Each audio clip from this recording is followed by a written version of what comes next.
Hello everyone and welcome back to Let's Play Star Fox 64, or if you're in the PAL territories, Lilat Wars. In the last part we started off the game, and now we're going into our third level, Fortuna, or as it's technically supposed to be known as Fortuna. Fortuna is a mistranslation for the N64 version. Later games always call this planet Fortuna. Recover our base from the enemy army. Roger, General. Good luck. Split up and take it to him.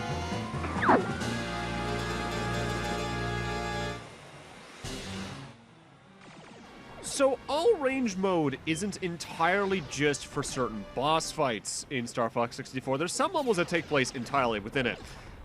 And admittedly, I think these are some of the worst levels in the game because all-range mode in Star Fox 64 still controls well, but I feel for this game in particular, and this is slightly fixed in the 3DS remake, I feel the controller is better suited for the more on-rails nature than these. Your turning and cornering is just off enough that it feels slightly uncomfortable.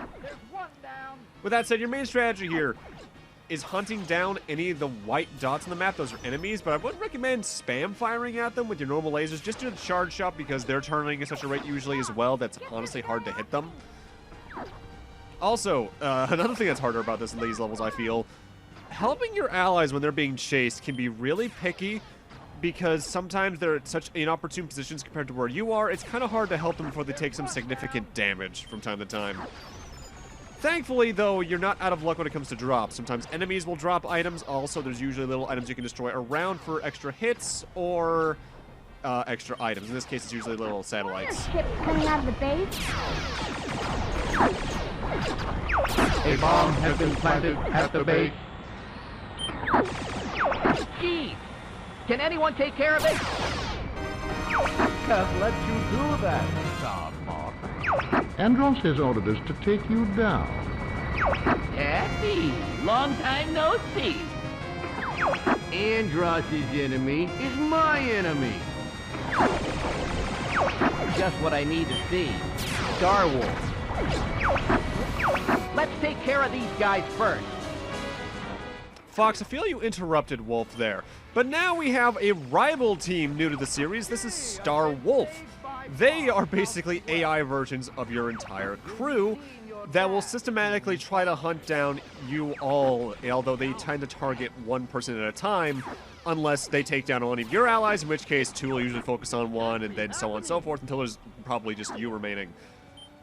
They're a bit trickier to kill than most enemies, though, as they will also do the somersault, the barrel roll, anything that you can do, they can do, and it can also deflect your shots and help you avoid, help them avoid your attacks. Whenever there's one following you, you're going to want to do a somersault so they just fly in front of you, but the main strategy you're going to want to do here isn't actually the charge shots, although those are still effective, at least in this fight. They're the thing you want to spam fire at, as they can't dodge that nearly as effectively, in my experience. They can show up in a number of levels, and as we'll see later on, they can actually have a bit of an interesting effect to that based off how you fight them. Ow. They're not too hard, but admittedly, when I first got to Fortuna, I couldn't beat them because I just wasn't used to the controls or how to fight them yet. But enough charge shots mixed with the standard laser fire, you can take them down pretty quickly. Did I deliberately, I believe, save Wolf to be the last one I take out? Maybe. Also, you might notice a giant flashing white square on the map. Whenever you get a supply drop from Rob 64 in the dogfight levels, as these are more accurately called in my experience, that is what symbolizes that. So there's a cube down there I can break for either another health ring or probably a smart bomb if I had to guess. Usually, honestly, the hardest part of these missions is taking care of the last member of Star Wolf because they get a little bit antsy in terms of dodging you. And now things are a little more dangerous. Now we have a minute to destroy the final member of Star Wolf before the level sort of ends early. I can't lose. I'll take care of the bomb now.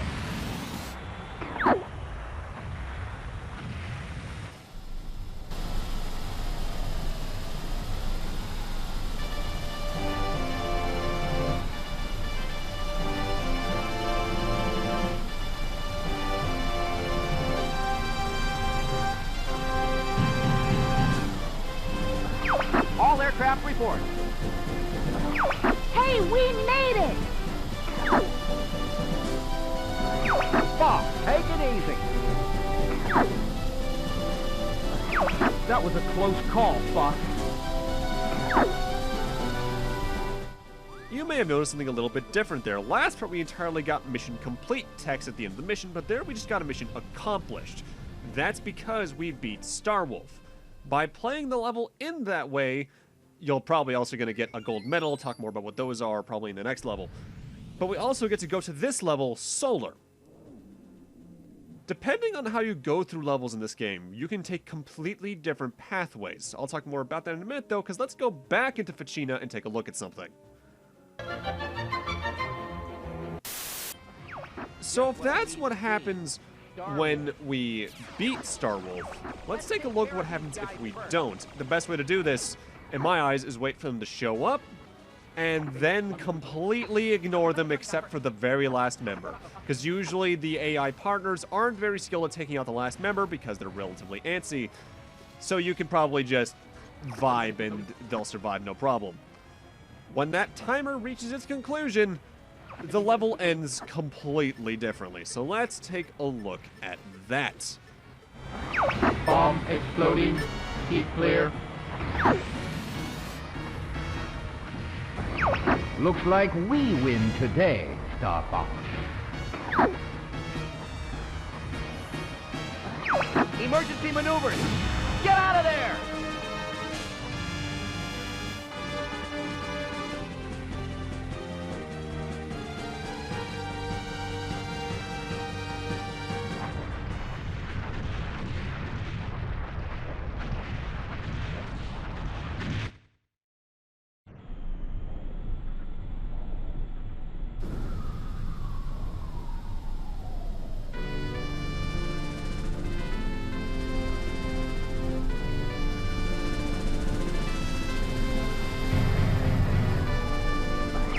All aircraft report.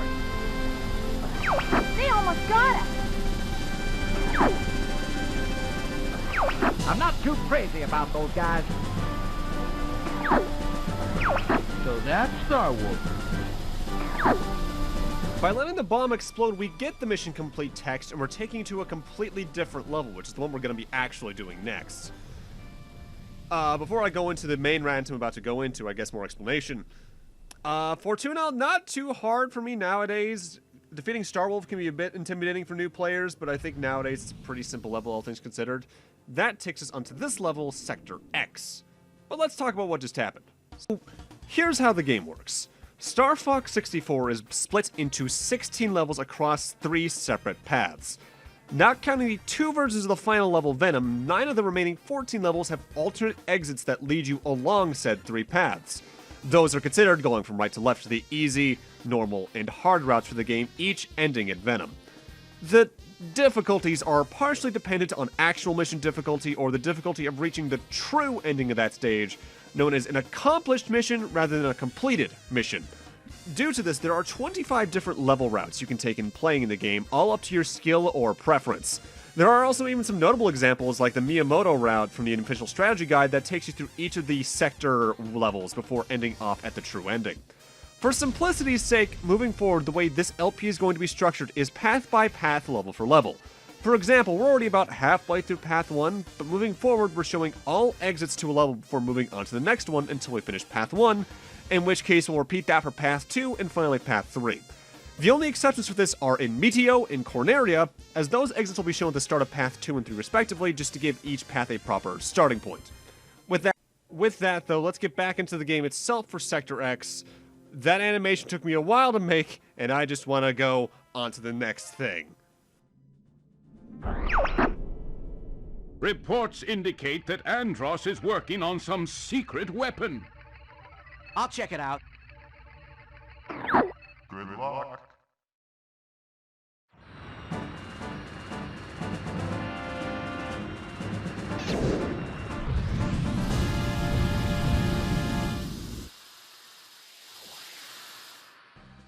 Alright, Sector X is potentially my least favorite level in the game. for a couple reasons. One, I feel it's one of the longer ones, period. And because of that, it's pretty easy to run out of resources, namely health, and especially the health of your allies, depending on how much damage they've already taken throughout the path thus far. But also, because it has easily the most branching paths, that is a thing this game can do every now and then. It'll have outright branching paths where there's slight differences for what enemies you have, or what other members of Star Fox accompany you through them. But it's namely because this is also the level in the game that has the most exits. I mentioned that some levels have more than one. Most have two. This is the only one that has three. And I hate the third one. Also, I believe I may have misspoken earlier when I recorded the first part of this video earlier today. I believe I said something along the lines of Ficina's name is meant to be Fortuna, but they mistranslated it. I think I got that backwards. It's meant to be Ficina, but I think they call it Fortuna in a couple of cases. I can't quite remember. All I know is that those are just two distinct planet names in Star Fox, and I think they use the wrong one here, is the point. Hug the bottom left, because that arm tries to surprise you. So, the medals are essentially this game's long-term score attack goal, where every level has a score tally you need to hit in order to unlock it. You know, you hit it when the number on the top left turns red. They actively do serve a purpose in that for getting every medal across the game's levels, you unlock Expert Mode, which I'll go over in more detail later on, which has its own medals as well. But the bottom line is, moving forward, I'm going to be talking about the medal requirements for every stage, even though I'm not really getting them because I don't really find much purpose in it unless you want to play through hard mode / expert mode, which I really don't find very engaging. We'll be going over Cornerias and Meteos when we return to those stages over the next couple of parts, because they'll just be a more apt time to talk about it. But as for the stages we've done thus far that I could talk about, Ficina's medal total that you need is 50, which is why I got it earlier this very part, at least when doing the mission accomplished, because you get 10 points for taking out each member of Star Wolf, meaning as long as you kill like 10 enemies before they show up, you're more or less guaranteed that medal. And here in Sector X, it requires 150 kills. I want to say if you want to get that, you want to take the right path at that fork I wasn't talking about a moment ago, because there is a point where a hand's coming from the left side. You need to choose either the left or the right screen to hang on to. We'll be showing off both paths through the level as we go through this very video. But I believe if you want to get the medal, the right path is the better choice, I think. Bottom line, the medals can be really hard to get, especially because your allies like to steal your kills. What the heck? Fox, look behind you!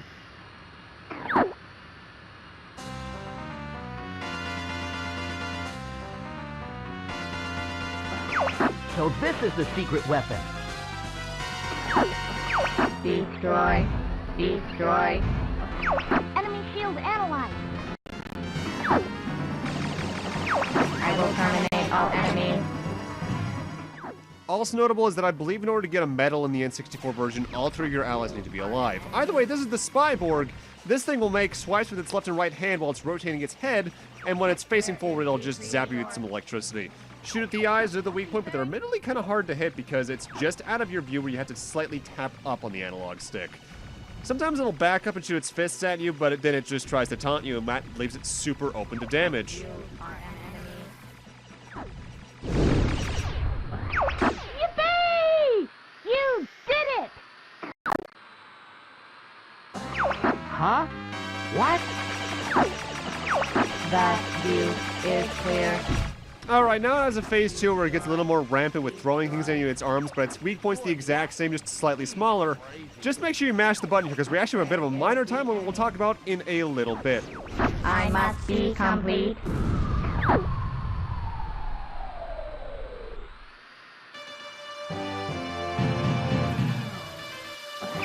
All aircraft report. I'm having some trouble here. Happy ship is in the docking bay. You worry about your own hide. I mean, hey man, we just lost Peppy, at least let me worry about you, don't be a dick. Albeit that's most of your personality traits in the early games, isn't it? So that boss can be a little rough, because the difference between a mission accomplished and a mission complete in this level is whether or not you take too long on that second phase. which is the only level of its type that does that in this game.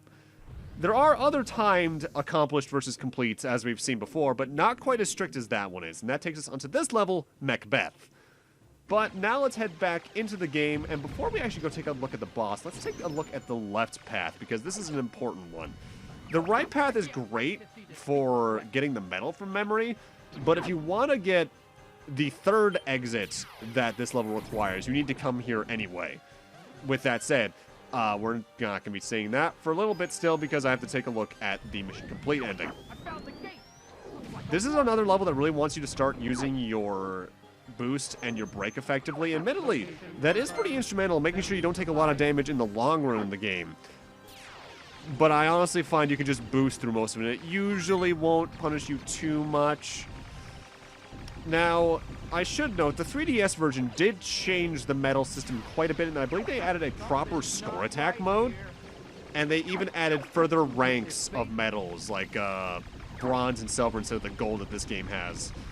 And to compare them, for instance, in Fortuna, the bronze is 40, the silver is 50, and the gold is 90. So getting a gold medal in a lot of these levels requires not near perfection, but usually a lot more effort than it's probably worth casually.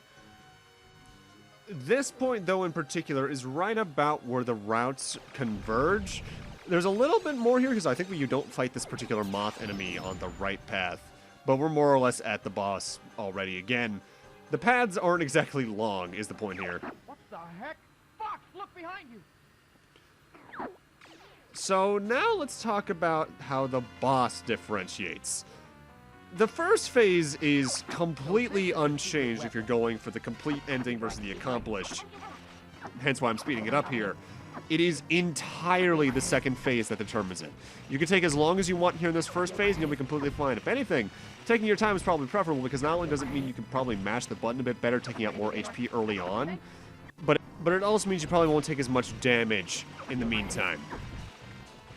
With that said, if you've already gotten the mission accomplished route and you just want to see the mission complete, what you want to do here in phase 2 is either take your time shooting it or just not shoot it at all, because eventually, well, this happens. Let me handle this. Flippy, get back here!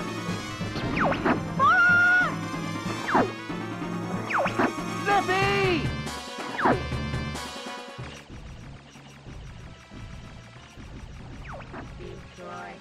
Destroy. I must be complete.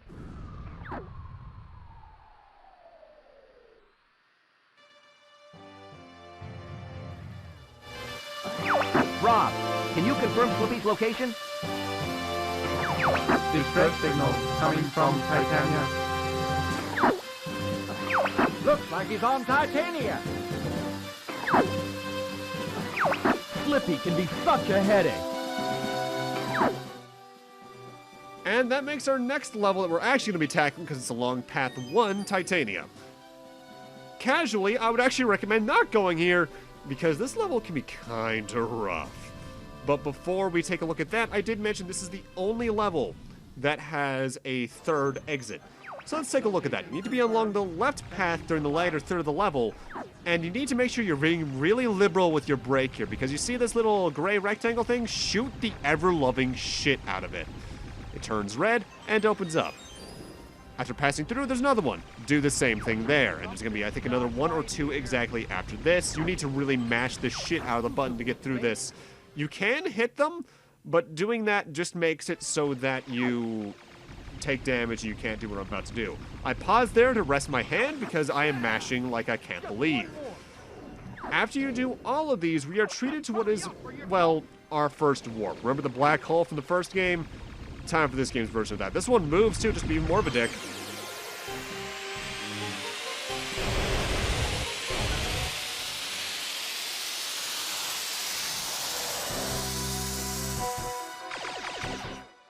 This place is trippy, but I absolutely love the music in the warp levels. There's only 2 of these in the game, but damn, do you ever remember them.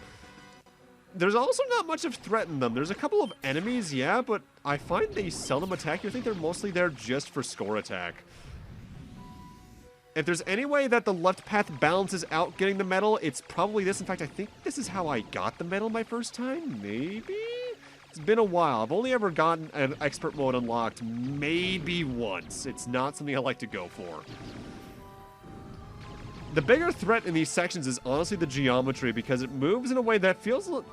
It's very predictable in how it's going to move, but actually interacting with that predictability can be a little bit of a task, I think is the way to phrase it. This warp is cool, but honestly, if you ever want to experience one of these, the other warp in the game I feel is a lot easier. That's the one in Meteo. That's the second exit for that level. This one, you need to really break your fingers to do it in a way that I cannot believe they let get past playtesting. I mean, I get it's the point. It's a special bonus pathway that you need to try hard to unlock, but I would rather they make it just a slight bit more forgiving, because it is ridiculous. Sector X as a level is one of my least favorites, because not only is it long, not only is the true ending of it, the accomplished ending, really hard to get, but so is the warp, and I usually like getting the warps in Star Fox, not so much this one. But that's the end of the level. And for doing that, you are warped all the way onto the third path, Path 3, the hard mode. And it's second to last level. At this point, you're on what I think is also the easiest level in that pathway to get the mission accomplished ending. So if you ever want to get like a relatively easy early game into the end game for the true ending, this is a pretty good way to do it. But we're not going to be continuing on this path. We're not going to see Sector Z until way later in the game. So with that, I'm going to need to end this off here. Thank you guys for watching, and in part 3, we're going to be heading on over to Titania. See you guys then.